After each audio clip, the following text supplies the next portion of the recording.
Hey, salut la communauté de Coups Critiques. Merci d'être fidèle au poste pour un autre épisode d'Obélien. Comme vous pouvez voir, vous n'avez pas la berlue, vos lunettes ne doivent pas être ajustées. Ou peut-être. Mais je ne suis pas Pépé. Non, je ne suis pas Pépé. Je suis Félix-Antoine en compagnie de ma sympathique amie et collègue Annabelle. Bonjour Annabelle. Salut Félix. Et pourquoi est-ce qu'on est en duo aujourd'hui? C'est que c'est un peu la poursuite de ce qu'on a commencé la semaine dernière avec Yen Voril, le centaure. Aujourd'hui, un petit épisode qui nous permet d'explorer un peu plus l'univers d'Obélien avant de se lancer dans les backstories de chacun de nos personnages. Ça donne le temps à Pépé de travailler sur son méga gros projet. Puis nous, ça nous donne l'opportunité de se passer la POC et de s'approprier un peu plus l'univers. Avant qu'on se lance dans la partie de ce soir, Annabelle, je crois que tu aimerais nous parler de nos amis imaginaires. Nous avons des amis imaginaires qui nous supportent depuis le début de ce beau projet qui est Obélien. Effectivement, je parle donc de la boutique imaginaire qui est partenaire officiel de la campagne Obélien. La boutique imaginaire, c'est une boutique de jeux de société, de jeux de rôle. Il y a aussi des objets collectionnables pour tous les hobbies. Il y a même des armes de RP. C'est super génial. Vous pouvez donc aller à la boutique imaginaire à Québec, à Lévis, à Sherbrooke, à Trois-Rivières et même sur la rive sud de Montréal, où est-ce que moi je vais habituellement. Si vous ne pouvez pas vous déplacer parce que vous avez le droit, la livraison est gratuite à l'achat de 59 $ et plus sur Internet au Québec, au Nouveau-Brunswick et en Ontario. Et sinon, ils livrent quand même à l'international. Et donc, le classique, se faire livrer un jeu de Skip-Bo en Afrique du Sud est possible. C'est possible. On l'a toujours pas vécu. Pour l'instant, toujours pas eu de feedback que quelqu'un s'est commandé un jeu de Skip-Bo de la boutique imaginaire en Afrique du Sud. Mais où que vous soyez dans le monde, commandez ce que vous voulez, c'est toujours des bons produits. Puis comme je disais à Francis dans notre autre partie, moi dernièrement, je me suis gâté, je me suis acheté une petite flasque I Drink and I Know Things de Game of Thrones, une casquette de la famille Targaryen, puis une beaucoup trop grande bannière du serment de la Night's Watch. Fait que c'est ce qui arrive, hein. Si vous avez envie de dépenser pour vos hobbies, c'est la place. Annabelle, je pense qu'il y a qu'une seule chose qui nous sépare de notre aventure, et c'est le thème d'introduction. Ta ta ta ta ta.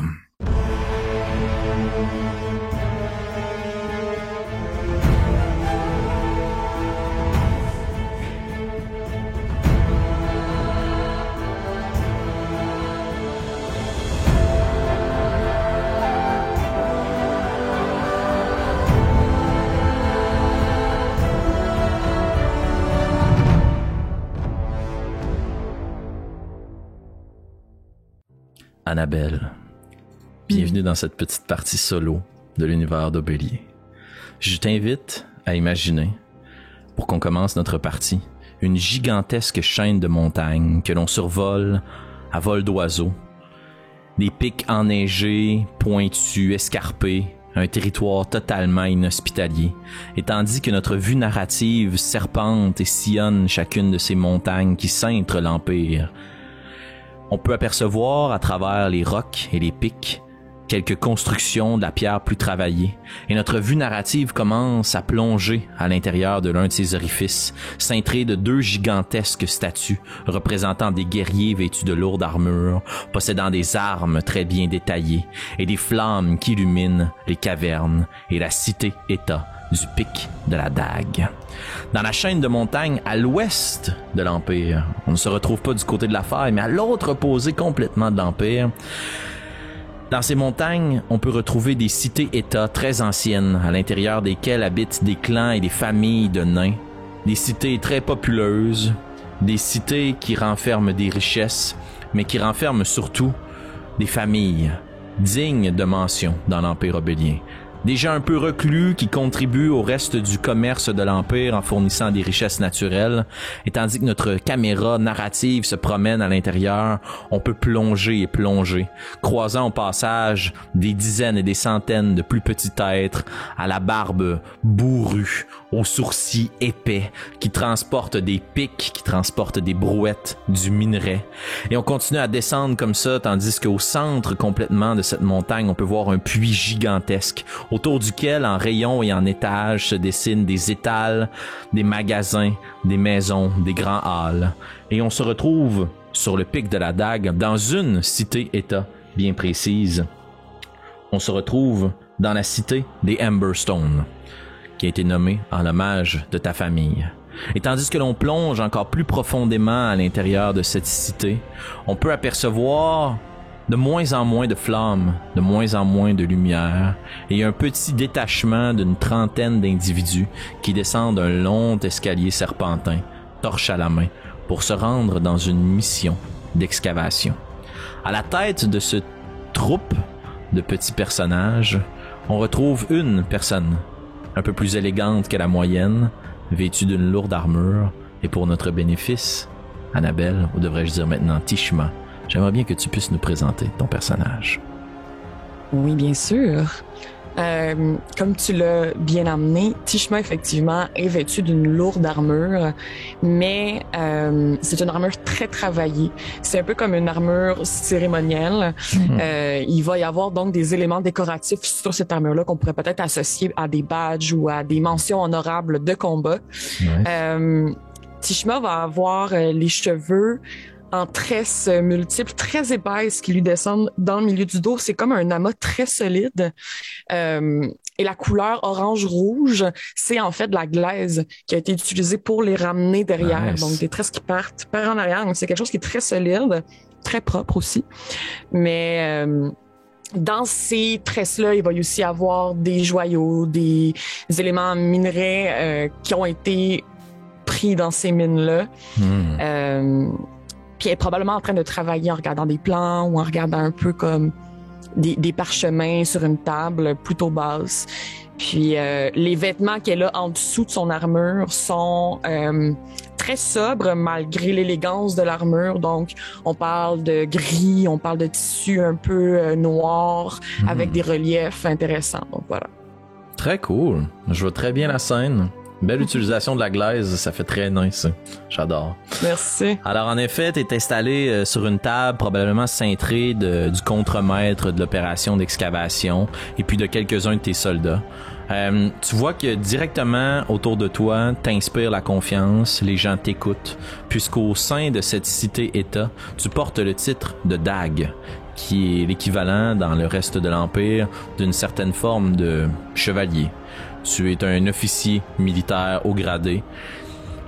À l'intérieur des cités naines, c'est pas tant le sang noble qui est important que d'avoir du vieux sang, du sang de famille, du sang qui appartient à la montagne pour montrer ton attachement au territoire. Tu proviens d'une longue lignée de Amberstone, peu importe le rôle qu'il occupait dans la cité, ta famille est très respectée et t'inspire justement cette confiance-là. Vous êtes tous autour de la table puis vous regardez le plan, les profondeurs de la mine. Puisque la mission d'excavation, qui habituellement ne ferait pas appel au service de militaires, a besoin aujourd'hui d'une escorte armée. Parce que là où vous vous rendez dans les profondeurs, vous avez trouvé des filons intéressants de métaux précieux, de gemmes, mais c'est un territoire qui est jusqu'à présent inexploré et qui récemment, dans la dernière semaine, alors que des ouvriers s'affairaient à extraire les matières premières, il y a eu de gros éboulements. Le sol est instable. Ça a révélé, oui, de grandes richesses, mais ça a aussi réveillé, dans une certaine mesure, peut-être des dangers qui vous sont inconnus, parce que lorsque les mineurs s'avancent trop en profondeur à l'intérieur de la mine, ils sont portés disparus. Votre petit groupe se rend justement dans les profondeurs, parce que, en effet, chez les nains, l'avarice est beaucoup plus grande que la peur, et donc le danger pour vous, c'est une occasion de faire vos preuves. Juste à côté de toi, t'as le contremaître, Ferry Stormfoot. C'est lui qui exécute et qui coordonne les travaux miniers. C'est lui qui a fait appel à la dague et aux militaires pour pouvoir être protégé. Alors il pointe différentes choses sur le parchemin, les endroits où vous allez passer, puis il se retourne vers toi, puis en recherche un peu de ton approbation. Alors c'est par cet ascenseur que nous pourrons descendre dans les profondeurs. Malheureusement, une fois rendu de l'autre côté, notre contact avec la surface risque d'être plus difficile. Avant que nous nous lancions ensemble dans les profondeurs et dans la noirceur, Dame Dag, désireriez-vous que nous faisions une préparation particulière, des préparatifs ou bien de l'équipement? Rappelez-moi une dernière fois combien de gens sont portés disparus. Malheureusement, quelques mineurs ont porté disparu dans les dernières semaines. Nous pouvons peut-être parler d'une dizaine d'individus. Toujours les regroupements d'ouvriers qui s'avancent le plus en profondeur. Les plus avares de nos gaillards. Mais je suis convaincu qu'ils Ce sont simplement égarés dans les cavernes et les grottes. Ils avaient suffisamment de vivres avec eux pour pouvoir continuer à survivre. À moins que quelque chose soit tombé sur eux. Je pense qu'il serait sage de nous préparer au pire. Avait-il avec eux des armes ou seulement des outils d'excavation? Vous savez ce que l'on dit, les nains sont en soi des armes pour se défendre. Grâce à leurs pics, leurs pioches et leurs petits instruments, ils pourraient se défendre contre les créatures. Fort probablement quelques gobelins qui se sont égarés dans les profondeurs. Rien qui ne peut résister à la pioche pointue d'un nain. Bien entendu. Parfait, alors je ne verrai pas pourquoi est-ce que nous perdrions plus de temps à rester ici. Descendons. Très bien. Allez les gars, on se met au travail. Puis tu vois que derrière vous, les gens commencent à ramasser leur équipement. Puis comme je te disais, juste pour te donner une vue d'ensemble, là, avec toi, tu as 4 autres soldats, 4 militaires qui sont sur ta gouverne. C'est votre petit bataillon. Et vous avez... Ferry? Ferry, lui, c'est comme les ouvriers. Okay. Ferry, c'est pas un soldat. Toi, tu as tes 4 soldats et toi, vous êtes les forces militaires. Okay. Vous défendez une vingtaine d'ouvriers dans tout et partout. Et vous commencez cette lente procession dans une gigantesque cage de bois reliée à un méga système de poulies qui sert d'ascenseur pour descendre en direct là où les escaliers de la cité ne se rendent pas. C'est à la fois un système de transport mais aussi un système de défense. Puisque comme il n'y a pas d'escalier pour regrimper à la surface, ce qui se tord dans les profondeurs ne peut pas remonter. Mais malheureusement, ça veut dire que vous aussi, vous êtes un peu coincé si vous descendez trop bas. Ouais. Alors, les ouvriers s'engagent avec leurs brouettes. C'est un gigantesque ascenseur industriel, si tu veux. Les brouettes rentrent, les pioches, on charge des équipements, les ouvriers rentrent et les 4 soldats rentrent. Et tu es la dernière à rentrer dans l'ascenseur. Quelque chose de particulier que tu voudrais faire avant de descendre, Tishma? Non. Tishma regarde pas derrière elle, elle fonce dans le tas. Elle ferme la porte, s'assure que le mécanisme fonctionne, puis on descend. Les grosses portes de fer qui claquent, qui s'attachent avec le verrou. Puis tranquillement, Ferry actionne le mécanisme. Et t'entends le tout grincer. Mais vous êtes habitués, vous savez que c'est solide. Quand ça craque, ça casse pas. Et puis l'ascenseur commence à descendre lentement. Et vous n'êtes bientôt plus éclairé que par la lumière de vos torches. Et l'ascenseur descend, descend, descend. Et au bout d'un moment, je vais t'inviter à utiliser ton imagination. Puisque notre caméra narrative va sortir de l'ascenseur, va remonter par le puits immense, sortir des montagnes, fixer le ciel, tandis qu'un long trait de lumière colorée va impacter la chaîne de montagnes à l'autre opposé complètement de l'Empire. Les différentes habitations vont être secouées, les vents vont balayer les plaines, et jusque dans la profondeur de votre montagne à vous, le sol commence à trembler. Les câbles cèdent sous l'impact. L'ascenseur se balaie d'un côté à l'autre, de gauche à droite. Les équipements se renversent à l'intérieur de l'ascenseur et vous commencez une longue chute libre. Je vais te demander de faire un jet de sauvegarde de force, s'il te plaît, pour rester sur tes pattes. Absolument. 20. Ouh, solide. Tandis que les équipements se renversent, les brouettes, elles, sont plus faibles, évidemment, que Tishma, qui reste bien ancré, les pieds contre le sol de l'ascenseur. Puis tu vois que les câbles sont quand même capables d'offrir une certaine retenue. Mais le regard apeuré des gens autour de toi confirme une chose. La chute n'est plus contrôlée et ne se rendra donc pas à destination. Comment est-ce que tu réagis face à ça, Tishma? Qu'est-ce que tu pourrais faire pour essayer de sauver l'ascenseur? Je pense que, j'imagine que c'est pas non plus un trou extrêmement parfait avec des parois très lisses. Exactement. Je pense qu'on pourrait essayer, en fait, d'entamer un mouvement comme de va-et-vient pour essayer de balancer ce qui reste un peu de l'ascenseur afin d'essayer peut-être de s'écraser ou de s'accoter sur une des parois. Nice. Pouvoir s'accrocher là-dessus, sauver le plus de gens possible sans nécessairement sauver l'équipement.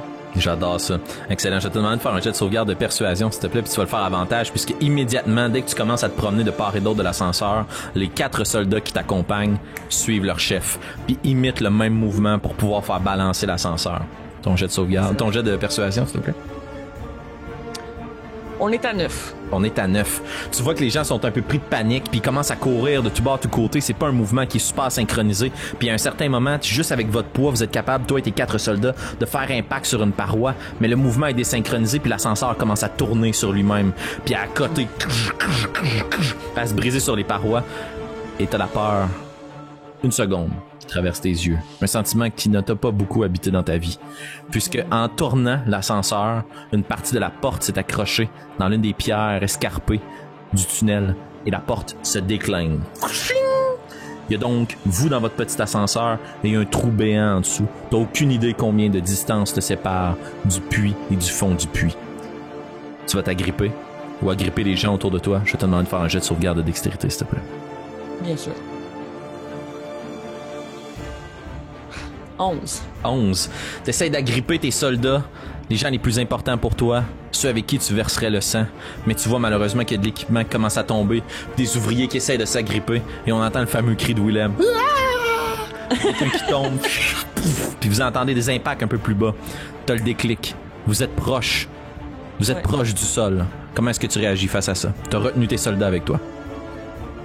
Je pense que les soldats que j'ai avec moi, on va essayer comme de se rapprocher le plus possible, un peu comme en formation pingouin. D'essayer de se mettre le plus proche du fond du sol de l'ascenseur. Excellent. Pour essayer d'avoir l'impact le moins fort possible. C'est pas quelque chose qui est logique, c'est pas être en mode survie plus qu'en mode calcul physique. Il reste quelques secondes à peine avant qu'on s'écrase. Fait que c'est juste, OK, parfait, on va essayer de se prendre le plus proches les uns les autres, nos armures, peut-être qu'il y a quelque chose qui va nous protéger. Excellent, je te demande de faire un jet d'athlétisme, s'il te plaît, avantage, puisque tes soldats t'aident et vous faites la formation pingouin, comme tu l'as appelé. Excellent. Collez les uns aux autres, dans l'espoir de brace for impact. Je te remercie pour l'avantage. Je suis à 22. 22, solide. Vous collez contre un coin, tu repousses rapidement des brouettes qui tombent un peu plus bas dans le puits. Les ouvriers, pour la plupart, commencent à tomber puis à essayer de sauter pour s'agripper à quelque chose. Mais vous, votre formation militaire, vous tenez bon. You hold your ground. Vous restez dans un coin, vous collez les uns aux autres, puis au moment où l'ascenseur fait un impact fracassant contre le sol, t'entends le métal qui s'écrase et qui tombe sur vous, et tout devient noir l'espace d'un instant. Mais au bout de quelques secondes, tu continues à respirer. Puis t'entends des respirations lourdes autour de toi. Des gens qui gémissent à travers la noirceur. La poussière qui s'est élevée dans le puits commence tranquillement à s'estomper. Tu n'as pas perdu connaissance. Mais je te demande de faire un jet de sauvegarde de constitution, s'il te plaît. Bien sûr. 6. 6.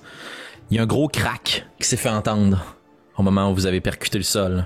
Puis tandis que tu essaies de te relever sur toi-même pour mettre du poids sur tes jambes pour prendre connaissance de la situation, tu te rends compte que ton pied est dans un angle qu'il ne devrait pas. Comment est-ce que tu règles cette situation, Tishma? Est-ce que tu essaies de te soigner ou de prendre appui ou... Je pense que le réflexe premier, c'est encore une fois survie. Elle doit pas ressentir la douleur plus qu'elle doit voir l'état. Ça serait d'essayer de donner un petit coup sec. Excellent. Je te demande de faire un jet de médecine, s'il te plaît. 14. 14, excellent. T'es capable de redresser ton pied. Crac! Une petite grimace de douleur. On souffre pas de toute façon. Tu dois inspirer la force, une force incassable. Mais par contre, pour le reste de cette aventure, jusqu'à ce que tu prennes un repos long, ta vitesse va être diminuée de moitié. Parfait. Mais tu n'as pas souffert d'autres malus ou de douleur. Tu vas avoir de la difficulté à mettre du poids sur ton pied, tu vas avancer un petit peu en traînant la patte, mais t'es quand même capable d'être parmi les premiers debout. Et autour de toi, c'est le chaos, Tishma. Un chaos inégalable, incalculable. L'ascenseur a été réduit en miettes. Partout autour de toi, il y a des nains au sol, des équipements brisés, des brouettes en 1000 morceaux. Et tandis que tu lèves les yeux pour essayer de voir s'il y a des câbles qui pourraient vous permettre de remonter à la surface, tu vois que l'impact que vous avez eu sur les parois a fait tomber de nombreuses pierres. L'ascenseur, perte totale, et même le puits ne peut pas être réutilisé pour remonter à la surface. Parmi les nains qui vous accompagnaient, grâce à ton instinct de survie de pingouin, tes 4 soldats et toi êtes toujours en vie. Par contre, parmi les ouvriers, la plupart sont grièvement blessés. Et tu vois que Ferry gît sous une grosse pile de pierres. Ton sens du leadership, tout de suite, tu comprends qu'il n'y a pas de figure d'autorité autre que toi dans la pièce.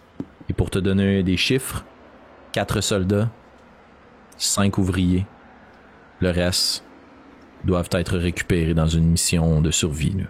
Il n'y aura pas personne d'autre qui va sortir de la caverne dans laquelle vous vous trouvez. Comment réagis-tu face à cette situation? Shiba va rapidement se lever, essayer de visuellement voir l'état des choses comme tu l'as décrit.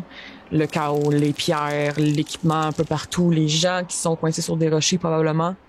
Et va lancer sûrement un genre de qui peut marcher. Les gens, j'imagine, se lèvent autour. Les gens commencent à se redresser, s'accotent sur les pioches, essayent de reprendre un peu de signes de vie ou de comprendre un peu plus la situation qui les entoure. Puis comme je te décris, tes 4 soldats sont capables de se remettre en place, quelques équipements qui sont cassés ou usés, et environ 5 à 7 ouvriers qui sont capables de marcher facilement ou difficilement. Ouais, c'est ça. Comme tu dis, peut-être, OK, de base, ça serait peut-être 5 à 7 ouvriers. Je vais en choisir 5 pour qu'ils restent avec moi, les plus solides, les plus forts. Et les peut-être 2 autres qui sont un peu chambranlants, mais quand même présents, je vais les laisser avec le groupe de gens grièvement blessés et ou, malheureusement, sans vie, pour qu'ils puissent garder un œil sur ces gens-là, pour qu'ils puissent être prêts quand les secours éventuels arriveraient. Mais ça leur prenait quand même quelqu'un qui était assez en santé avec eux. Donc, je vais prendre de ces gens-là puis je vais les laisser là. Puis les autres, on rassemble notre équipement, on continue, on n'a pas fini. Excellent. Je vais te demander de faire un jet de perception, s'il te plaît, pour essayer de prendre connaissance un peu de la pièce autour de toi, au-delà de ce que tu verrais naturellement. Échec critique +1. Oh, nice. Il y a tellement de poussière dans la salle, tes oreilles sont remplies de poussière aussi, t'as de la difficulté à te repérer, la gravité du joue des tours, t'es un peu étourdi, t'as des vertiges, puis tout ce que t'es capable de voir dans la pièce, c'est que vous êtes dans une gigantesque grotte. Qui habituellement aurait servi d'entrée à la mine. Tu vois qu'il y a peut-être différents couloirs qui sont affaissés ou non. Tous tes sens te trompent. Tu n'as pas nécessairement de bonne direction dans laquelle aller. Mais tu as 3 couloirs devant toi. Disons, pour faire ça simple, un à ta droite, un à ta gauche, un devant toi. Est-ce que les ouvriers que j'ai avec moi sont déjà venus? Personne ne s'est rendu aussi profondément dans la mine. Tous ceux qui s'y sont rendus, qui ont ramené des richesses, ont ramené les richesses en haut, n'ont pas fait d'autres missions. Et ceux qui se sont avancés plus en profondeur sont portés disparus. Sont encore là. Parfait. Bon, c'est sûr que là, avec la perception que j'ai eue, je suis extrêmement confuse, mais je prendrais quand même peut-être le temps classique move de mine d'essayer de voir s'il y a peut-être un des couloirs qui aurait une source de vent, d'air quelconque. Excellent. Je vais te permettre de faire un jet d'investigation, mais comme tu as eu un échec critique, il va être à désavantage. Parfait.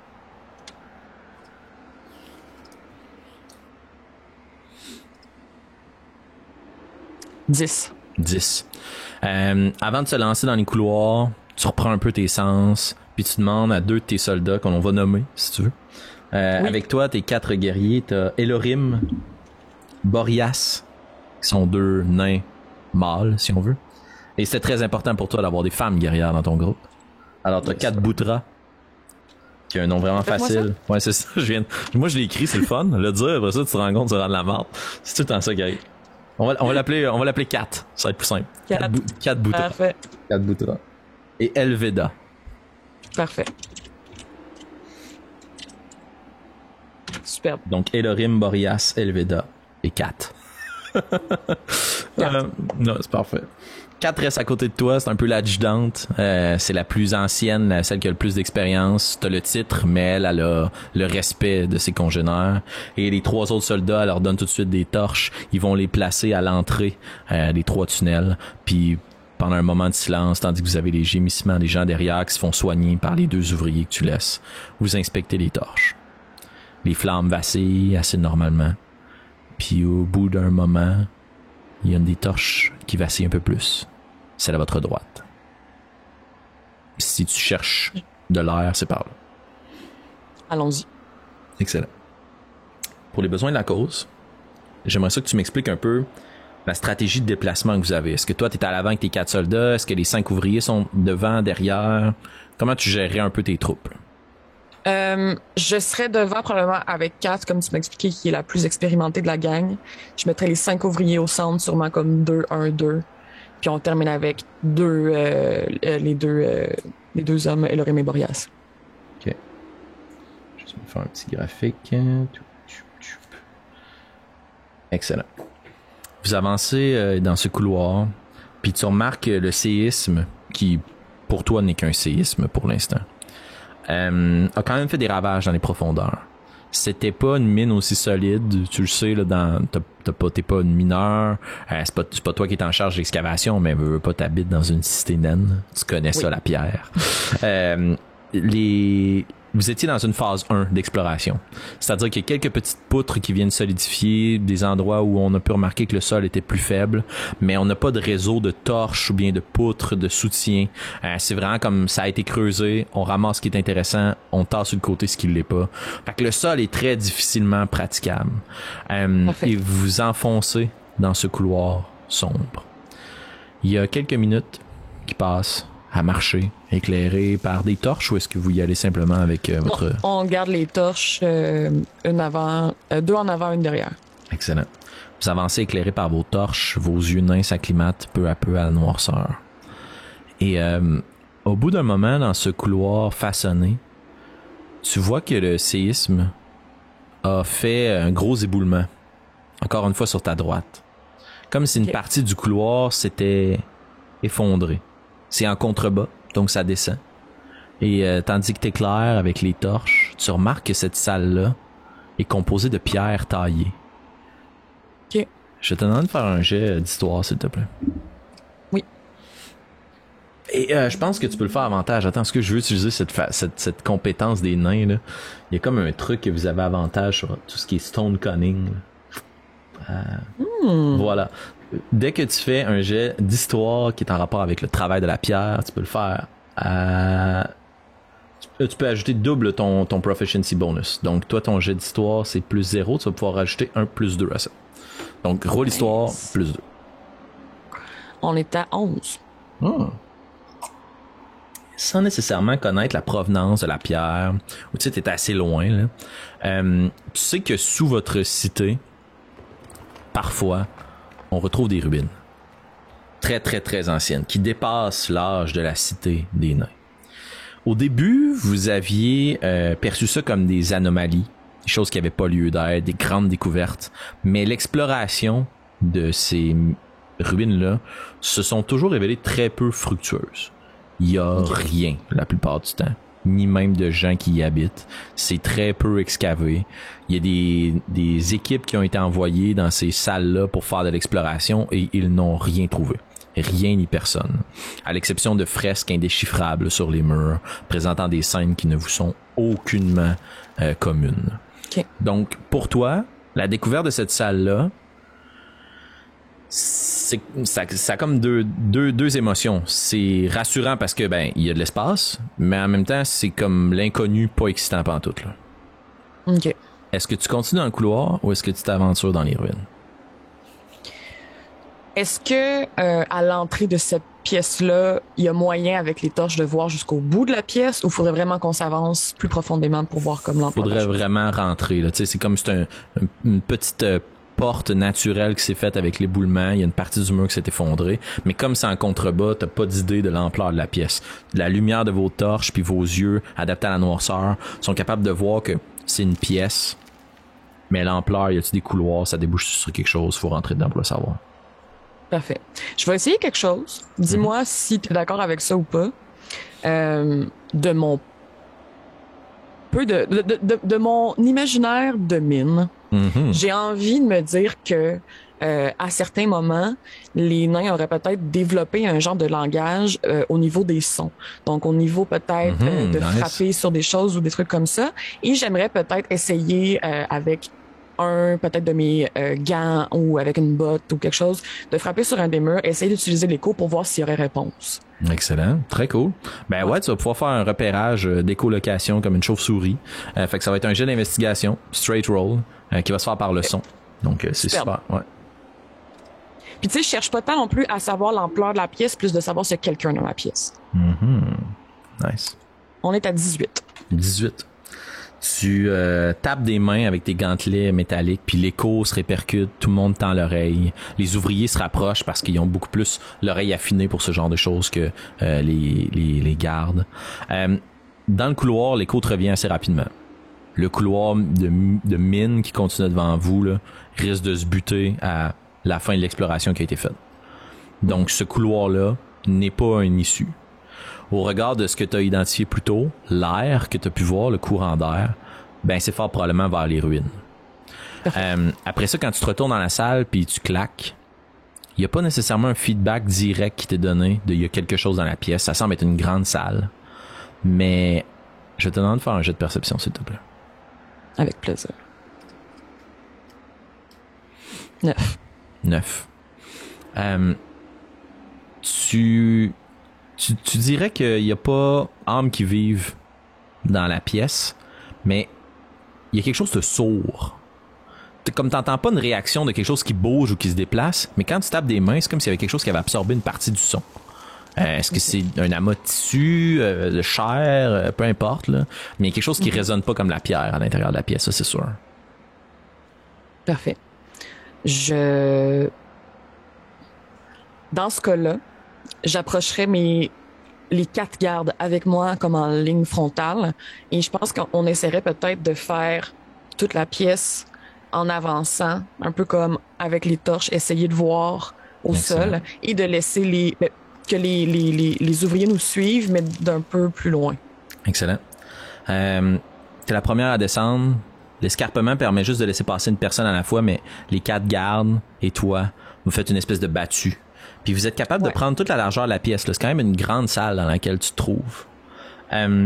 Et tandis que tu avances dans la pièce puis que vous inspectez avec vos torches, au moment où tu te retournes pour voir les ouvriers, il y en a d'eux qui pousse un cri d'effroi. Puis t'entends juste quelque chose de super visqueux tomber de l'escarpement sur le dernier ouvrier qui allait rentrer dans la pièce. Puis il se fait comme absorber à l'intérieur d'un gigantesque morceau de jello grisâtre qui est en train de consumer tout ce qu'il y a de métallique sur son corps, puis il avance cette espèce de jello-là dans votre direction, puis à droite et à gauche de la pièce, dans les escarpements des pierres, ce que tu aurais pu prendre pour être du ciment qui permettait de connecter entre eux les pierres commence à descendre vers vous et vous êtes flanqués par des housses. Et je vais te demander, s'il te plaît, de rouler l'initiative. La façon dont on va fonctionner, tu vas rouler ton initiative à toi, une initiative pour tes gardes, puis une initiative pour tes ouvriers. Parfait. Alors, j'ai 22 d'initiative, Tishma. Très fort, Tishma. Ben oui, elle était prête. Après ça, j'ai 21 pour les soldats. OK. Et on y va avec 13 pour les ouvriers. Excellent. Tu prends conscience que vous êtes attaqué. Rapidement, ton instinct de guerrière rentre en ligne de compte. Vous saisissez vos armes, vos boucliers, vos troupes laissent tomber les torches au sol pour éclairer la pièce autour de vous. C'est une grande pièce carrée avec une seule issue maintenant devant vous, une qui remonte dans le tunnel derrière. Et puis il y a cette housse-là qui est en train de s'attaquer aux ouvriers. La façon dont vont fonctionner les ouvriers, puis je vais m'occuper de rouler pour eux. On n'ira pas dans des statistiques à n'en plus finir. L'important, c'est ton histoire et ta narrative. Donc, ça va être une opposition simple pour eux. Mais je vais te demander d'abord et avant tout, qu'est-ce que tu fais? T'as un ouvrier qui est hors service, s'est fait manger par le jello. Puis le jello est en train d'avancer vers les autres ouvriers. Puis vous êtes flanqués à droite et à gauche. Que fais-tu, Tishma?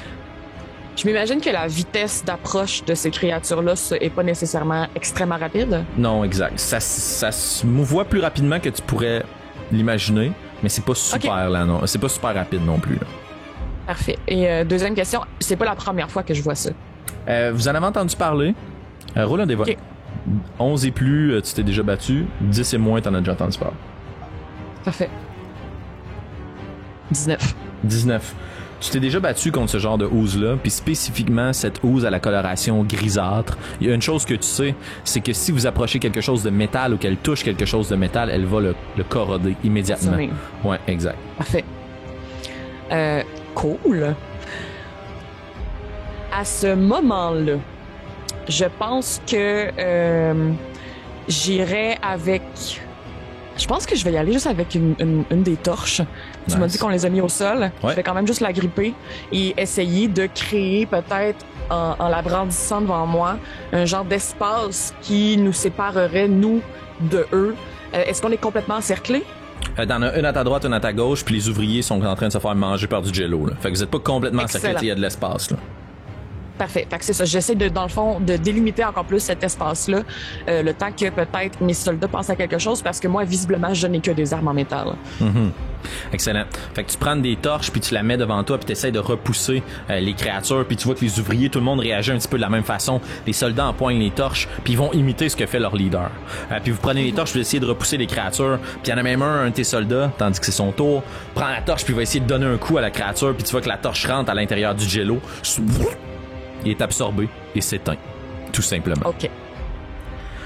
Les soldats réagissent autour de toi. Il y en a qui chargent leur arbalète, prennent des carreaux, tirent à l'intérieur des créatures qui avancent dans votre direction, qui perdent un peu de leur partie de jello. Et les ouvriers, quant à eux, vont prendre leur pic. Ils vont essayer de taper dans la housse qui est au fond. Et moi, je vais faire un jet contesté. Si les ouvriers l'emportent, la housse perd des points de vie. Si la housse l'emporte, ils mangent un ouvrier. Parfait. Il y a un des ouvriers qui s'avance avec sa pioche, puis il perd un peu pied avec le contrepoids, puis il se ramasse à l'intérieur du jello. Il y a 2 ouvriers maintenant qui sont à l'intérieur de la créature qui est dans le tunnel, puis les 2 housses qui sont de chaque côté commencent à manger les torches, puis s'approchent tranquillement de vous. Puis tes soldats se retournent vers toi un peu paniqués. C'est à ton tour, Tishma. Qu'est-ce que tu fais? Est-ce qu'on a vu le fond de la salle et donc l'issue? Oui, vous la voyez. Oh, oui. Imagine-toi une grande salle, c'est à peu près grand comme... Bonjour les amis du Québec. C'est une palestre d'école secondaire. Un petit gymnase. Parfait. Un petit gymnase. Un petit gym. Excellent. On est genre à mi-chemin, j'imagine. Exactement. Du genre. Oui, tout à fait. Parfait. J'essaie de regarder l'état de mes soldats. Je sais que nous, on était corrects. Je pense aussi que les ouvriers que j'ai pris étaient relativement en santé. Ouais. On va essayer je vais essayer de comme d'un coup de sifflet, que je suis pas capable de siffler, mais que je le ferai, là, d'essayer de rallier les troupes, puis on essaie de quitter la salle. Excellent. Parfait. Donc, ce que ça va faire, c'est que la housse qui est au fond avec les mineurs va avoir une attaque d'opportunité, si tu veux. Puis toi, pour le reste du mouvement, tu vas entraîner tout le monde avec toi à ta course. Mais tout le monde va être plus rapide que toi parce que ton pied cassé va tenir un peu. Fait que tu passes de première à dernière. Parfait. Il y a un des ouvriers qui part puis qui essaye avec sa pioche de tirer son collègue qui est à l'intérieur. Probablement un attachement émotif, hein, tu sais, c'est pas juste des travailleurs. Ils travaillent ensemble depuis longtemps, ils se connaissent. C'est des collègues. C'est des collègues. Mais tandis qu'il prend la pioche puis qu'il tire, sa pioche se consume, il tombe à la renverse puis il se retourne vers toi puis dans une scène d'horreur, tu vois la créature avancer puis commencer à englober ce nain-là puis à l'aval, un 3e ouvrier. Puis leur pseudopode se plante à l'intérieur de la pierre puis commence à avancer vers vous, mais vous êtes beaucoup plus rapide. Puis vous engouffrez comme ça jusqu'à l'autre extrémité. Il n'y a pas de porte à proprement parler. Il n'y a que le temps qui vous sépare de ces créatures. Tu es dans un couloir qui va à ta droite et à ta gauche. Un petit couloir étroit, vous êtes tous pris les uns sur les autres. Qu'est-ce que tu fais, Tishma? On a commencé en rentrant dans la pièce à droite. Mm-hmm. Longer encore le même mur à droite. Excellent. Donc, tu rentres de l'autre côté, puis vous en allez en direction, vous essayez de tout simplement prendre la fuite par rapport à ces créatures-là, puis vous engouffrez dans le long couloir. Et le bruit de vos armures, le souffle des nains commence à se répercuter en écho dans le couloir. Je vais te demander, pour le groupe, de faire un jet de furtivité, s'il te plaît. Donc, un stealth check, et tu seras à désavantage. Et ça va compter pour l'ensemble de ton groupe. Excellent.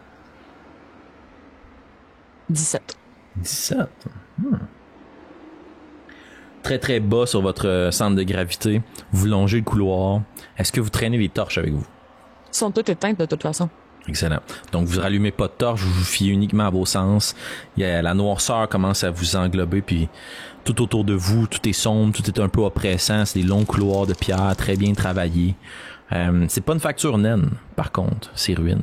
Puis vous avancez dans ce long couloir, sans trop éveiller de bruit ou de soupçon si quelque chose y habitait.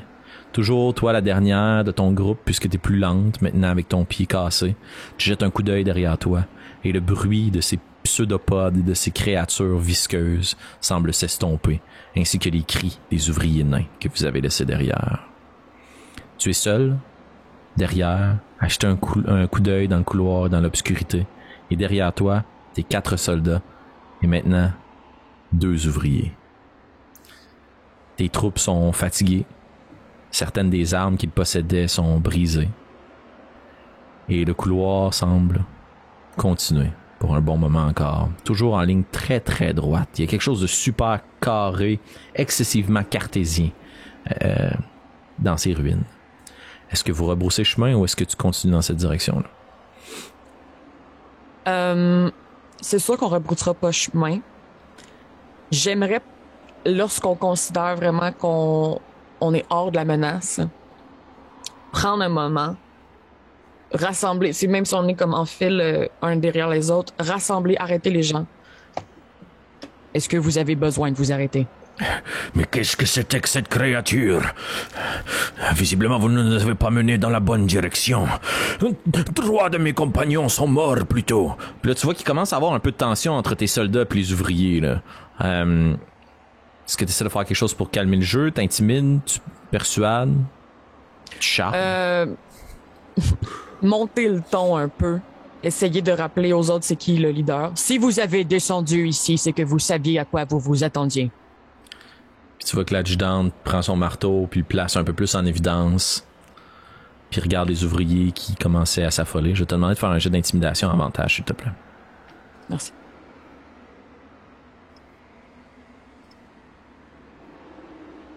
« 15. » 15. Tu vois que les ouvriers se taisent, comprennent la situation, se ressaisissent un peu. Tout le monde hoche la tête. Les gens réajustent leur équipement, réajustent les sangles de leurs petits vêtements de cuir. À part tes soldats, personne s'en allait au combat, là. Ils réajustent les pioches, ils partagent de l'équipement, des truelles, des petits marteaux pour façonner la pierre. Et t'entends derrière toi dans le couloir, à l'autre extrémité complètement. D'où est-ce qu'on arrive? Ouais, exact. Des pas lourds qui semblent traîner sur le sol. Une langue qui t'est inconnue. Tu fais signe aux autres. Puis sur ton jet de furtivité de tantôt, vous passez inaperçu dans l'ombre. Et t'as de la difficulté à distinguer, mais tu vois des silhouettes grandes et grosses s'engouffrer là où vous étiez, dans cette première salle où il y avait ces gigantesques jello grisâtres. Il y a quelques secondes qui passent. Est-ce que vous restez immobile? Est-ce que vous vous cachez? Est-ce que tu vas aller les confronter? On reste immobile. On attend de voir s'ils repassent. On restera pas là des heures de temps, mais comme un petit 5-10. C'est pas très long. Quelques minutes plus tard, t'entends comme un peu un échauffouré à l'intérieur de la pièce. Puis au bout d'un moment, tu vois une de ces créatures-là, plus grande et grosse. Évidemment des yeux d'un nain, tout est un peu plus grand, mais ça doit être de taille humanoïde, humaine, un peu plus trapu, qui d'une main semble traîner un long objet lourd et de l'autre, par la patte, semble traîner un ouvrier. Puis il traîne au sol, puis ils s'en vont dans l'autre direction, dans le couloir. Est-ce que tu interviens, Tishima? Non. Excellent. Non, puis j'essaie aussi que personne d'autre intervienne. Un des ouvriers essaie de se débattre. Puis tout de suite, l'adjudant plaque une main sur sa bouche. Puis vous restez en silence comme ça dans l'ombre. Puis il traîne cet ouvrier-là à l'autre extrémité de la salle. Je te demande de faire un jet de perception, s'il te plaît. Oui. 10. 10. T'entends juste un bruit de métal lourd. Comme si quelque chose se fermait, une porte. C'est tout. Puis tu te retrouves plongé dans la noirceur et dans le silence. Que faites-vous? Je me retourne vers les autres. Puis je leur dis... clairement, ils savaient ce qu'ils venaient chercher. Ce n'est sûrement pas le premier qui tombe sous son emprise. Nous devons y aller. C'est probablement là que se retrouvent les autres. Oui, c'est vrai ça. Si quelqu'un portait disparu et qu'il a été capturé par cette créature, probablement qu'il se retrouve là-bas. Mais peut-être que la sortie est derrière nous. Puis là, ils ont besoin d'une décision claire. Vous avancez ou vous reculez? Nous devons y aller. Nous savons plus ou moins où est la sortie maintenant, mais notre mission première, c'est de récupérer ces gens. Et non pas de sortir ici. Il y a un consensus. Et les gens te suivent. J'aimerais ça encore une fois que tu m'expliques votre démarche dans le couloir. Vous ne pouvez pas être plus que 2 par 2. Parfait. 4 et moi devant, même si je ralentis le groupe, on n'a pas besoin d'aller rapidement. Les 2 ouvriers et les 2 derniers soldats. Excellent. Toujours dans la noirceur la plus totale? Ouais. Est-ce que tu veux avancer rapidement ou le plus furtivement possible? Le plus furtivement possible. Alors, ça va être un jet de furtivité, s'il te plaît. Stealth check, mais à désavantage grâce à vos belles armures. Oh! Oh! De pire en pire, c'est 3. 3? Tandis que vous vous approchez dans le couloir très très subtilement. Au moment où vous arrivez à la hauteur de la salle où vous vous êtes battu contre les ouzes, il y a un des ouvriers qui peut pas s'empêcher de pousser un cri. Parce qu'au sol, il y a une grosse trace de sang qui semble partir de la pièce puis qui se pointe en direction de là où vous en allez. Puis son cri se répercute. L'adjudant a bien beau mettre sa main sur sa bouche le plus rapidement possible puis essayer qu'il se ressaisisse pour se calmer. Il fait une petite crise de panique, là. Puis ce cri se répercute là. Puis s'il y a quelque chose qui t'alerte, c'est sûr que vous avez été repéré. Qu'est-ce que tu fais, Tishma? Je vais essayer de nous plaquer contre le mur le plus possible, vers la paroi. Essayer d'être moins en évidence dans le centre du corridor. Essayer de voir peut-être du regard sans parler. Est-ce que mes ouvriers sont capables de continuer ou visiblement il est trop sous le choc puis faut que... OK. Roule un jet d'insight, s'il te plaît. Parfait. 9. 9. Il y en a un qui est sous le choc, l'autre est capable de se ressaisir, mais tes soldats aussi commencent à paraître perturbés, là.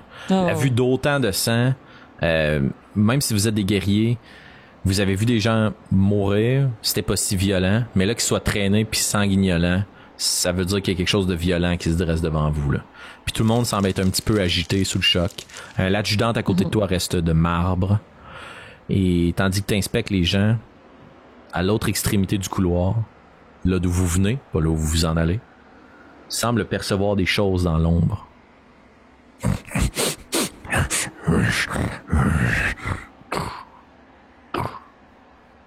Qui marchent dans votre direction, mais pas de façon précipitée.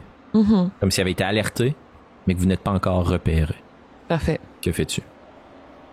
Je vais essayer de tomber en mode un peu plus caucus pep talk, me rapprocher un peu de tout le monde.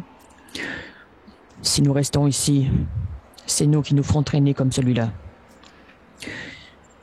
Nous ne pouvons pas rebrousser chemin. Nous devons continuer. Et pour ça, j'ai besoin de vous faire confiance. Êtes-vous capable de vous ressaisir? Oui. Oui, Dag. Oui. Je compte sur vous et vous pouvez compter sur moi. Allons-y. Puis vous avancez dans le couloir le plus subtilement possible. Mais vous faites quand même un sacré boucan malgré tout.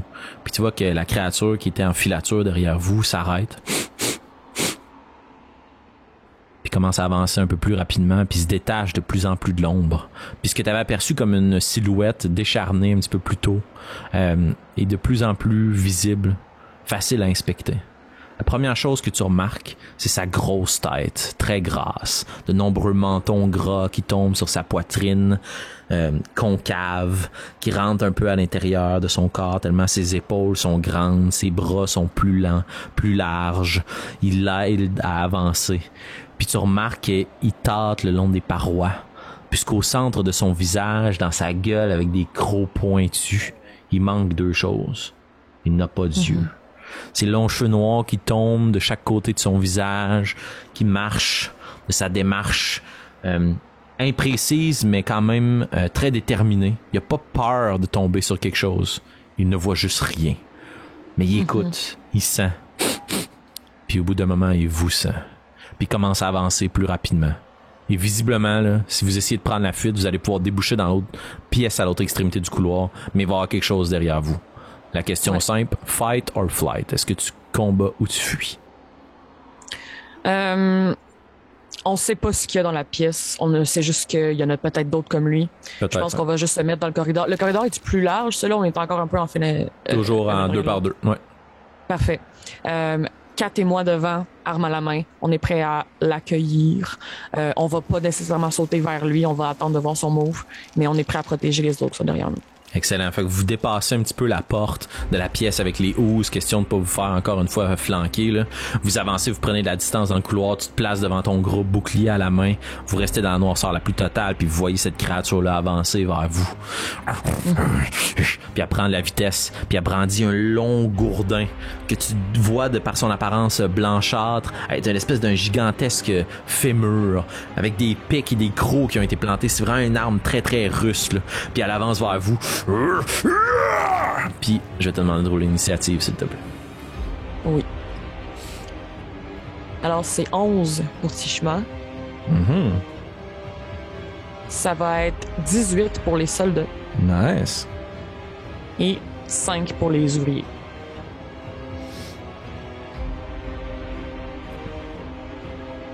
Excellent. La créature s'approche de vous, puis tu vois déjà 2 carreaux qui sifflent de part et d'autre. Les arbalètes n'ont pas été brisées, mais les carreaux sont irrécupérables, des hausses plutôt. Puis ils se plantent dans la créature qui fait un petit pas de recul. Puis elle va refoncer vers vous. Mais tu peux réagir maintenant, Tishma. Vous êtes les deux en avant. Est-ce que tu attaques? Est-ce que tu te défends? Qu'est-ce que tu fais? Elle va abattre son gourdin sur toi. Oui, on va y aller avec de la protection. La protection, excellent. Fait que tandis qu'elle s'en va pour abattre son gourdin sur toi ou sur 4, tu te places devant puis tu vas la protéger. Puis tu vas donc avoir des avantages sur son attaque. Donc ça, c'est ta réaction. Ça ne touche pas. T'es capable de placer ton bouclier, tu repousses le premier assaut, puis là c'est à ton tour, tu peux te défendre. Qu'est-ce que tu fais comme attaque? J'y vais avec mon grand marteau et je vise la tête. Ah ben oui, rien de moins. Roule ton attaque. Absolument. On est à 25 pour toucher. Ouf! What? Ok, oui, ça touche. Ah oui? Oui, ça touche. Attends un peu, j'ai 2 choix de ouais, parce que dans le fond, tu le tiens à une main, fait que c'est un des 8 maintenant. Ah, parfait. Yep. Et on y va avec un 8 de dégâts. En plus des 2 carreaux qui sont plantés dans ses épaules, tu prends ton marteau, tu la repousses avec ton bouclier, puis tu plantes le marteau dans son crâne. Puis tu prends conscience de l'horreur qui est devant toi. Cette créature-là là, est dégoûtante. Là. Son crâne fléchit sous l'impact, il y a du sang visqueux qui en coule, ses dents claquent, ses crocs pointus tombent au sol de tout son long. C'est un humain, ça ressemble à un humain, mais ça a rien d'humain. Là. Les articulations sont décharnées, les membres sont plus longs, comme je te disais, de grandes griffes noires sales qui empoignent son long marteau de fémur, puis elle s'abat tout son long au sol, juste assez pour que tu puisses voir derrière qu'il y en a 2 autres qui semblent venir dans votre direction. Encore une fois, derrière vous, là, face à toi maintenant, mais pas dans la salle vers laquelle vous vous dirigez. Comment vous réagissez à ça? Exact. On reprend position. On est prêt pour une deuxième vague. Vous reprenez position. Les créatures s'avancent vers vous. Ils parcourent toute la distance. Tu parles à tes collègues. Et puis les ouvriers, eux, prennent des petites frondes. Puis vont laisser partir des pierres en leur direction. Mais c'est des ouvriers, hein. Fait que les pierres tapent sur les parois du couloir, puis ils reprennent position. Est-ce que tu gardes les soldats derrière les ouvriers et vous, ou est-ce que tu fais appel à tes soldats pour qu'ils reviennent devant les ouvriers? Oui, exactement. Je vais mettre les ouvriers derrière les soldats. Excellent. Fait que les ouvriers reprennent complètement l'arrière. Les soldats se replacent à côté de vous, placent leur arbalète, puis vont laisser partir 2 carreaux en direction de l'ennemi. Les 2 carreaux prennent dans les épaules, dans les cuisses des créatures qui semblent être ralenties l'espace d'un instant, lâchent un gros cri guttural. Puis ils commencent à courir vers vous, les marteaux à la main. Et maintenant, c'est à toi d'agir. Ils sont à proximité. Qu'est-ce que tu fais? Est-ce que tu fonces? Est-ce que tu attends qu'ils viennent vers toi? Je prends pied. En fait, je m'installe vraiment comme un peu... quasiment à cheval. Là. Nice. Et j'imagine que j'ai peut-être un sac ou quelque chose dans mon dos. Et je sors, en fait, un énorme filet. Yes! Qui doit être soutenu. Moi, ce que je m'imagine, c'est peut-être avec des poids. Ben oui. Que je pourrais peut-être comme le swinguer par-dessus ma tête et j'essaie de le lancer puis qu'il s'ouvre pour en attraper un des 2. Merci d'utiliser cette arme, Annabelle. Je suis très content. OK, fais ton jet d'attaque avec ton filet. Absolument. Oh, 9. 9. Tu lances le filet. Puis la créature, tu vois que malgré le fait qu'elle soit aveugle, elle entend le sifflement. Elle s'arrête sec. Puis le filet tombe devant elle. Elle fonce vers toi. Puis là, t'as 2 créatures qui vont s'attaquer. Une à toi, puis une sur ta collègue. Youpi. Est-ce que tu utilises ta réaction pour protéger ta collègue? Oui. Excellent. Donc, ce sera à désavantage. Ça ne touche pas. Et l'attaque contre toi. Ouh, 12, ça touche pas, hein? C'était genre 18 de classe d'armure. Fait qu'avec le bouclier, tu pars une première fois, puis les créatures sont grosses, sont dégoûtantes, sont devant vous, mais ils ne sont pas très précises. Vous avez plus de formation militaire. Fait que vous tenez votre... You hold your ground, j'ai pas de traduction pour ça, là. Ouais. Mais vous tenez votre position, puis vous repoussez les assauts, puis maintenant vous êtes au corps à corps, puis vous entendez ces créatures-là qui crient, puis qui attaquent, puis les ouvriers qui ont peur derrière vous. Et on en revient aux ouvriers qui, avec leur petite fronde, vont essayer d'attaquer, mais ça reste des ouvriers. Ils roulent vraiment poche. 2-7. Les soldats qui sont derrière vous rangent des arbalètes, puis vont prendre des longs marteaux qui vont essayer d'asséner, puis en rotation, vous êtes capable, vous, de tenir les boucliers, tandis qu'eux grimpent par-dessus, puis vont attaquer derrière vous. Et ça touche pour un, ça ne touche pas pour l'autre, et c'est à ton tour, Tishma. Toi et Kat, vous êtes là, vous roulez la même action. Est-ce que tu attaques avec ton marteau? Toujours. Roule ton attaque. Parfait. Et donc, on est à une deuxième fois, coup critique plus 5, 25. Wow! Coup critique, ok, good. Fait que tu peux rouler oublié de le dire 2 des 8. Yes. Plus 3, je pense, plus 4. Exact. Oh, on est à 14 de dégâts. Oh! Il y a un des grosses créatures qui fonce vers toi puis qui s'en va pour essayer de te mordre. Puis tu fais juste prendre ton marteau puis tu y pousses entre les palettes puis tu swings sur le côté puis chlac, la mâchoire débarque. Il se fracasse le crâne contre la paroi puis il tombe au sol. Puis l'autre est un peu incertain puis il fonce vers toi puis il y a juste 4 qui te tassent un peu puis qui swing par en bas un uppercut avec son marteau de guerre. Clac, les dents claquent puis il tombe sur le dos à la renverse. Il ne semble plus avoir de menace dans cette direction. Mais les ouvriers tapent sur vos épaules puis pointent dans la pièce où vous vous dirigez. Il y a 3 autres de ces créatures-là qui foncent vers vous à toute vitesse. Qu'est-ce que vous faites comme réorganisation, Tishma? Échange la formation de côté. En fait, ce qui va arriver, c'est que sûrement, j'imagine que les ouvriers sont pas aussi rapides que nous. Fait que je pense qu'on va juste essayer de passer au travers d'eux. Eux resteraient peut-être à la même position. Soldats devant, Kat et moi en avant. Excellent. On va faire un jet d'acrobatie pour savoir si t'es capable de réussir tout ça. Puis tu vas rouler pour l'ensemble de ton groupe. Ouais, c'est ça, exact. 10. 10? Tu vois que les ouvriers ont tellement peur qu'ils reculent sur vous, puis vous essayez de passer, mais ils vous repoussent. Puis il y en a un des deux qui sait pas trop quoi faire. Il sort un petit marteau, puis il essaie de se défendre, mais tu vois juste un gros gourdin qui s'abat directement dans son crâne. Puis un des pics qu'il avait là, se plante dans son crâne, puis il est traîné au sol devant toi. Il est glissé derrière, puis il y a cette grosse créature-là qui rit. Et les soldats ont le réflexe de l'attaquer. Donc on va rouler les 2 attaques pour les soldats. Ça touche dans les 2 cas. Ils sont capables de repousser. L'autre ouvrier est tiré derrière. Il y a un ouvrier qui est en vie. Tes 2 soldats sont devant toi. Ils ont fait leur action. Il y a 2 ennemis puis un qui arrive un peu plus à la traîne. Tu réussis à te faufiler. Les soldats te laissent passer. T'es de retour en avant. Que fais-tu, Tishma? Cette fois-ci... Non, en fait, je vais continuer toujours avec le marteau parce que ça fonctionne bien. Dans l'espace qu'on a, je peux pas faire grand-chose d'autre. En effet. Fait que je vais, cette fois-ci, par contre, laisser tomber mon bouclier. Oh, nice. Je vais y aller avec le marteau à 2 mains. Parfait. Tu pourras pas utiliser la protection avec ta réaction si t'as pas ton bouclier. Puis ta classe d'armure vient de tomber à 16. Fait que tu laisses tomber le bouclier, puis tu prends ton marteau à 2 mains, puis tu vas attaquer de toutes tes forces. Go for it. Exactement. Est-ce que 14, ça touche? 14, ça touche. La classe d'armure à atteindre ses 11. Donc, tu prends ton marteau puis tu l'abats sur le crâne, encore une fois, de cette créature? Toujours, ça marche les premières fois. Regarde, on change pas de formule gagnante. 4. 4 points de dégâts.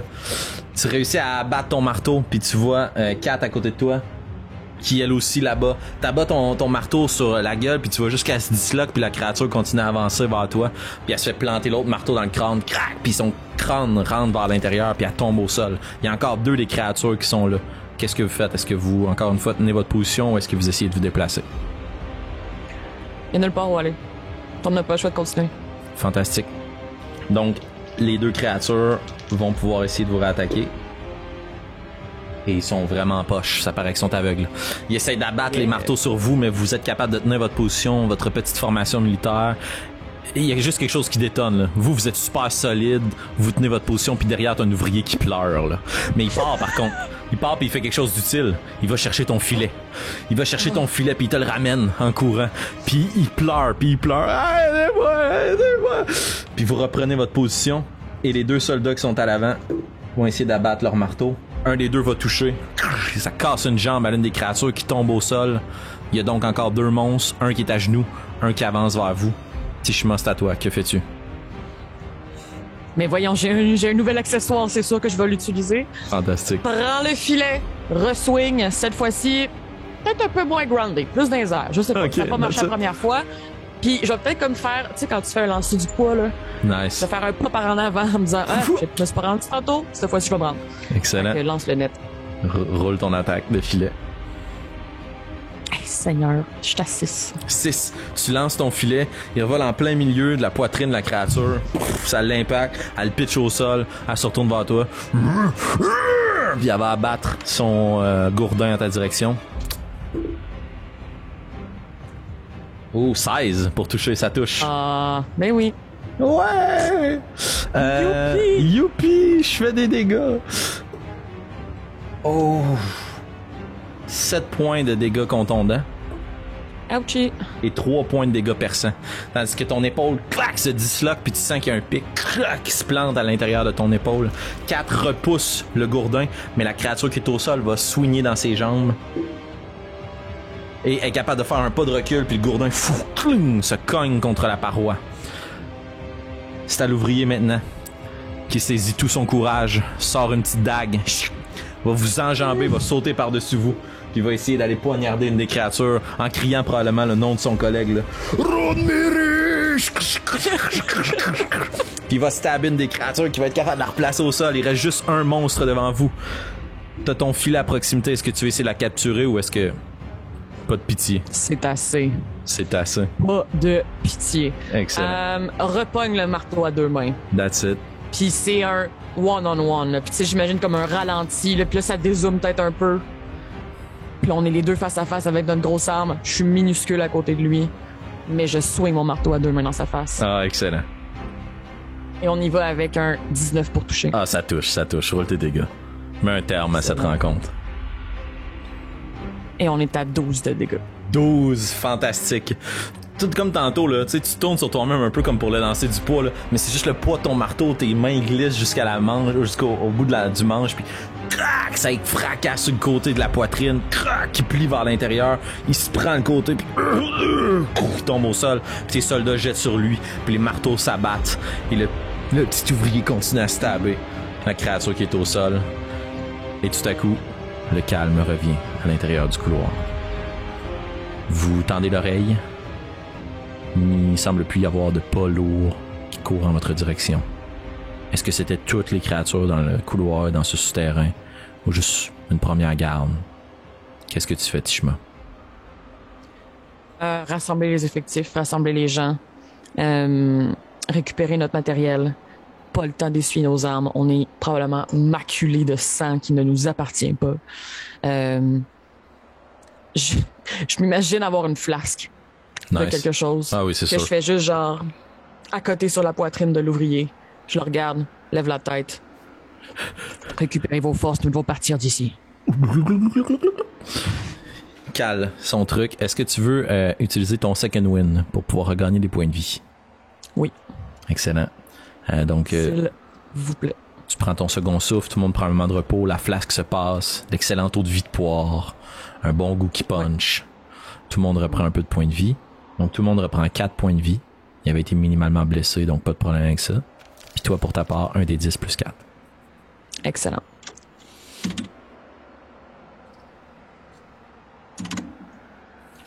Youpi. Tout va bien. Vous continuez votre chemin en direction du couloir là où le nain a été traîné plus tôt. C'est exact? Ouais. Parfait. Oui. Tandis que vous arrivez à proximité, est-ce que vous voulez rentrer à toute vitesse dans la pièce? Est-ce que tu veux inspecter? Est-ce que vous voulez y aller furtivement? C'est quoi ta stratégie par rapport à ça? Je pense que, tu sais, logiquement, c'est sûr qu'il faudrait y aller furtivement, mais on n'est plus là. On est épuisé. On est, pour la plupart, plutôt traumatisé de ce qui vient de se passer. On fait juste comme avancer, s'assurer que tout le monde est près les uns des autres. Mais on fait juste, sans nécessairement faire attention, on continue d'avancer. Excellent. Vous avancez, pas en courant puis en hurlant, là, mais sans trop de précautions. Puis vous rentrez dans cette pièce-là, puis c'est une pièce assez grande, à peu près semblable en taille que la pièce où vous avez combattu les Jello visqueux. Mais elle est très différente puisque elle est jonchée d'innombrables cages. Comme si c'était des geôles et des geôles partout autour de toi. Puis t'as un petit moment d'effroi, parce que la plupart de ces cages-là sont remplies. Quelques-unes, certes, d'individus qui vous ressemblent, de longues barbes, des traits durs, mais aussi toutes sortes de créatures humanoïdes sur 2 pattes, espèces d'hommes-poissons que t'as jamais vus. Toutes des créatures qui sont pourvues de yeux et qui jadis devaient avoir un regard rempli de vie. Je dis jadis, puisque la plupart de ces cages-là, les prisonniers, sont ciselés au niveau du crâne. Le crâne a été décaloté. Il n'y a plus rien à l'intérieur du crâne. Ils sont juste catatoniques, jonchant le sol, morts, sans cervelle. Tu as retrouvé les nains qui ont été portés disparus. Mais au premier coup d'œil, il semble pas y avoir âme qui vive. Comment réagis-tu? Prenez la fuite ou vous investiguez? Ou que fais-tu? Je vais réutiliser la technique que j'ai utilisée plus tôt, c'est-à-dire le genre de signal de claquement de main ou quoi que ce soit, mais vraiment dans le but d'avoir une réponse de quelqu'un. OK, excellent. Roule un des 20 plus investigation, s'il te plaît. Parfait. 10. 10. Tu tapes des mains, t'attends. Le signal nain ne semble pas évoquer de réponse naine. T'entends les gens autour de toi, tes compagnons qui semblent tranquillement perdre patience. Mais il y a une réponse. Dans une lumière vacillante, dans une cage, à l'autre extrémité de la pièce. Puis t'entends quelque chose qui semble vouloir s'adresser à toi, dans un langage qui t'est incompréhensible. Puis il change de langue. Approchez, approchez, libérez-moi, je vous en prie. J'imagine qu'il faut passer devant beaucoup de cages pour se rendre à lui, c'est comme une des dernières. Tout à fait, évidemment. Parce que c'est Donjon Dragon. C'est de même ça marche. Ben oui. Dans ce cas-ci, on passerait pas par le centre, mais bien comme longer une des parois pour... En fait, ce que je veux éviter, c'est de me faire surprendre par un des... je vais au moins éliminer un côté pour une attaque quelconque. Excellent. Aux 2 tiers de ton chemin, tu te rends compte un peu comme dans une allée de salle de spectacle qu'il y a comme un petit couloir entre ces cages-là. Puis il y a des cages qui sont suspendues partout autour de vous, là, puis des humanoïdes de toute taille, tous avec le même résultat, la même posture. Le crâne déchaussé. Mais dans ce couloir-là, il y a 2 portes. Une à ta droite, une à ta gauche, 2 portes closes. Et si tu continues, au fond, il y a l'autre petite cage. Je vais laisser Elorim et Boreas dans ce couloir, face à une porte chaque. Excellent. Ils montent la garde. En faisant un genre de... Ouais. Ils se placent tout de suite, ils longent, puis ils chargent leur grosse arbalète, puis ils pointent vers ces portes-là. Puis tu continues, puis tu te rends au fond. Et ce que tu vois dans la cage, t'as jamais vu ça. C'est un tout petit être, cornu, rouge, qui semble fumant. Sa petite peau semble dégager une grande chaleur. Puis quand tu t'en rapproches, il y a cette odeur de soufre. Puis quand il prend les barreaux puis qu'il te regarde, les barreaux semblent chauffer. 2 yeux jaunes qui vacillent comme une flamme. Une toute petite bouche pleine de toutes petites dents pointues. Puis 2 ailes, jadis dans son dos, qui ont été cassées de force. Puis ça grippe après la cage, puis sa longue queue fourchue balaye le fond de sa geôle. Libérez-moi, je pourrais vous rendre ce service. Ouvrez la porte.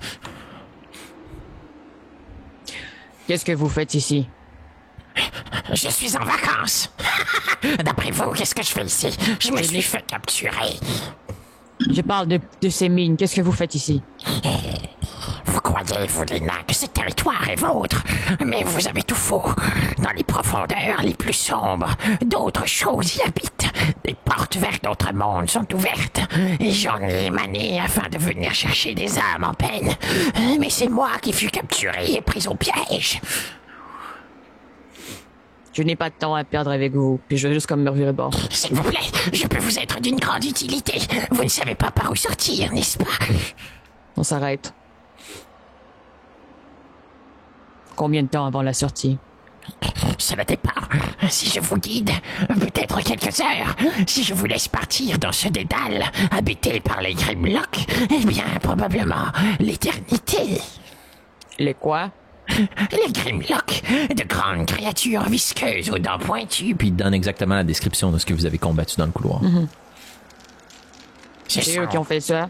Oui, ils agissent sous sa gouverne. Et ce sont ses serviteurs. S'il vous plaît, mon crâne est si précieux, je ne voudrais pas que mon cerveau soit utilisé à mauvais escient. Ouvrez la porte, je vous en supplie. Je vais me revirer de bord, je vais me rapprocher de la cage une dernière fois. Et comment est-ce que je sais que vous nous trahirez pas? À dire vrai, vous n'en aviez aucune assurance. Mais... Puis tu vois que son sourire grandit, puis ses dents sont de plus en plus blanchâtres, intimidantes. Avez-vous réellement d'autres choix? J'ai toujours le choix. Je regarde autour de moi. Il n'y a rien d'autre de vivant. Premier coup d'œil, non. Si oui, ça agonise. Ouais. Pourquoi est-ce qu'ils vous ont laissé la vie sauve? Eh bien, parce qu'ils étaient incertains, je présume. Ils m'ont capturé. Ils tentent de me questionner parce que... Mais pourquoi je vous répondrai? Ouvrez cette porte d'abord et nous discuterons ensuite. Vous n'avez rien à m'apporter. Vous n'avez aucun pouvoir sur moi. Ils m'ont épargné puisqu'ils ne comprennent pas pourquoi, mais il semblerait que leur maître ne répond plus à leurs demandes. Évidemment, puisqu'il n'y a pas âme qui vive à l'exception de ces stupides serviteurs. Leur maître est endormi, mais je crois qu'il s'est réveillé.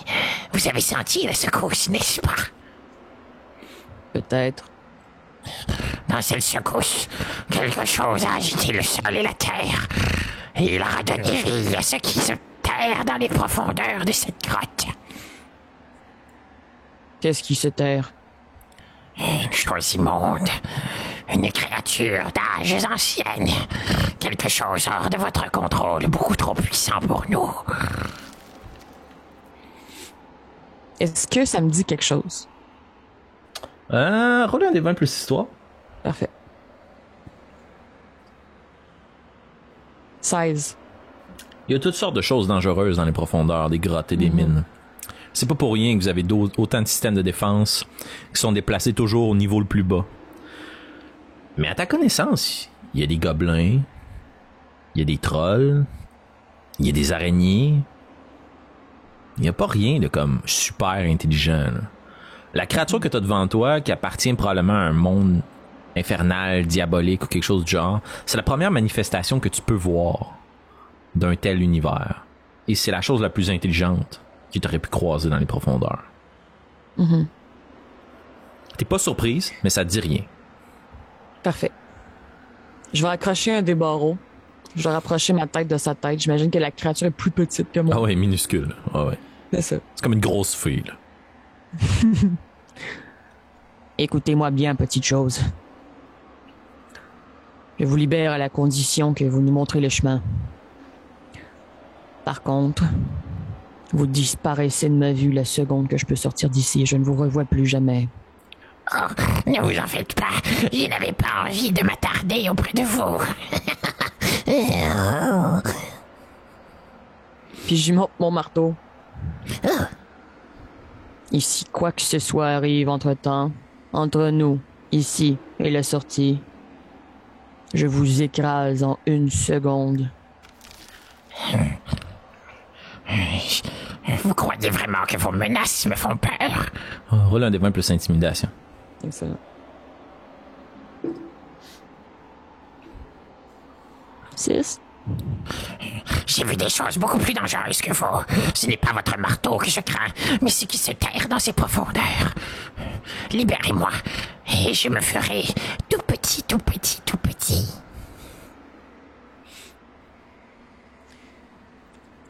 Essaye d'ouvrir la cage.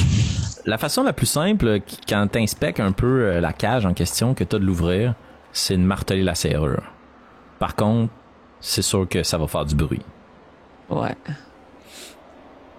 Je regarde autour de moi. Je fais signe de tête de reculer un peu. Pogne le marteau à 2 mains. Dans mon cœur, là, un coup. C'est ça que je veux. OK. Puisque l'heure avance, Annabelle. Oui. On va se précipiter vers la conclusion de cette partie. Parfait. De façon un peu plus narrative. Oui. Tu assènes un premier coup. Tching! Qui semble se répercuter dans tes tympans. Puis un deuxième. Tching! Qui semble envahir la pièce. Puis un troisième. Tching! Qui semble se répercuter dans les couloirs. Plus loin. Puis Boreas baisse son arbalète. Puis la repointe dans votre direction. Puis il y a comme un moment de confusion, tandis qu'il y a un carreau qui part dans ta direction. Kat se met devant toi pour s'interposer. Le carreau se plante dans sa cuisse. « Mais qu'est-ce que tu fais, espèce de faux? » Puis Boreas s'approche. Puis il te regarde. Et ses yeux sont devenus noirs, sombres. Puis t'entends dans ton esprit. Ne résiste pas. Ne résiste pas. Ne résiste pas. Ne résiste pas. Et c'est ainsi qu'on va terminer la partie aujourd'hui. Annabelle. Ah! Merci, Félix. Et voilà, c'était notre petite aventure dans l'univers des nains. J'ai eu beaucoup de plaisir. J'ai vu beaucoup de scènes qui auraient pu figurer dans une fresque épique. Ouais. Naine, je trouvais que c'était très badass. Merci Annabelle. Merci, ça a été fort plaisant. Félix. Yes. Ah, c'était vraiment le fun. Ben du fun, une petite partie condensée, question de vous offrir ça pour pouvoir explorer un peu plus l'univers. Le tout a été conçu avec évidemment l'approbation de notre maître du jeu Pépé. Alors on vous laisse quand même des petits indices sur l'univers obélien. Mais sinon, pour les prochaines semaines, vous allez pouvoir en apprendre un peu plus sur le passé de chacun des 3 protagonistes de notre aventure obélien, puisque les épisodes vont être consacrés uniquement à un personnage. Donc ça va être des gros flashbacks dans le fond qu'on va avoir pour les 3 prochaines semaines. Et ben on se retrouve nous tous ensemble, plein milieu de cette oasis, plein de points d'interrogation au-dessus de nos têtes alors que l'on vient de faire de saprées découvertes. Et ce que vous pouvez découvrir, c'est le reste de contenu sur notre chaîne. On vous invite à vous abonner, à nous envoyer quelques pièces d'or sur Patreon si vous en avez envie, ou sinon tout simplement à propager la bonne nouvelle comme quoi on a du fun, puis on espère que vous en avez tout autant. Merci Annabelle d'être prêtée au jeu aujourd'hui. Et sur ce, on se dit, chers amis, à très bientôt. Ciao. Bye.